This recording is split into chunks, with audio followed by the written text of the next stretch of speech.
മുല്ലപ്പെരിയാർ അണക്കെട്ടിൻ്റെ ജലനിരപ്പ് 142 അടിയായി ഉയർത്തുമെന്ന് തമിഴ്നാട് സർക്കാരിൻ്റെ പ്രഖ്യാപനം അംഗീകരിക്കാനാവില്ല.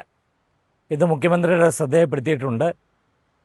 ഡാമിൻ്റെ സംഭരണശേഷി, ഡാമിൻ്റെ ബലക്ഷയം, അതുപോലെ തന്നെ ഈ പ്രദേശത്ത് ആളുകൾ അനുഭവിക്കുന്ന ആശങ്കകൾ, അതുപോലെ പുതിയ ഡാം എന്നീ വിഷയങ്ങളൊക്കെ മുഖ്യമന്ത്രിയും അതുപോലെ തന്നെ ബഹുമാന്യനായ ജലസേന വകുപ്പ് മന്ത്രിയുമായി അടുത്ത ദിവസം തന്നെ ചർച്ച ചെയ്യുന്നതാണ്. ഈ കാര്യങ്ങളൊക്കെ ഞാൻ കത്തിലൂടെയും അതുപോലെ തന്നെ ഫോണിലൂടെയും അറിയിച്ചിട്ടുണ്ട്.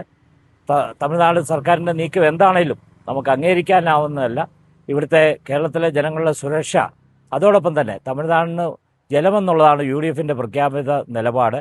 അവിടെ പുതിയ അണക്കെട്ട് ഉണ്ടാകണം. അതനുസരിച്ച് ഉള്ള ചർച്ചകളും അതുപോലെ തന്നെ തീരുമാനങ്ങളുമാണ് ഉണ്ടാകേണ്ടത്. ഇവിടുത്തെ തീരദേശവാസികളുടെ ആശങ്ക ഞാൻ പങ്കുവയ്ക്കുകയാണ്. ബഹുമാനപ്പെട്ട മുഖ്യമന്ത്രിയെയും അതുപോലെ തന്നെ ജലസേന വകുപ്പ് മന്ത്രിയോടും ഈ കാര്യം ഞാൻ നേരത്തെ സംസാരിച്ചിട്ടുണ്ട്. ഇപ്പോഴേ തമിഴ്നാടിൻ്റെ പുതിയ പ്രസ്താവന വന്നതിന് ശേഷം അത് ഫോണിലൂടെയും അല്ലാതെ കത്ത് മുഖാന്തരവും അറിയിച്ചിട്ടുണ്ട്. നേരിട്ട് കാണാമെന്നും ഈ കാര്യങ്ങൾ ചർച്ച ചെയ്യാമെന്നും അറിയിച്ചിട്ടുണ്ട്.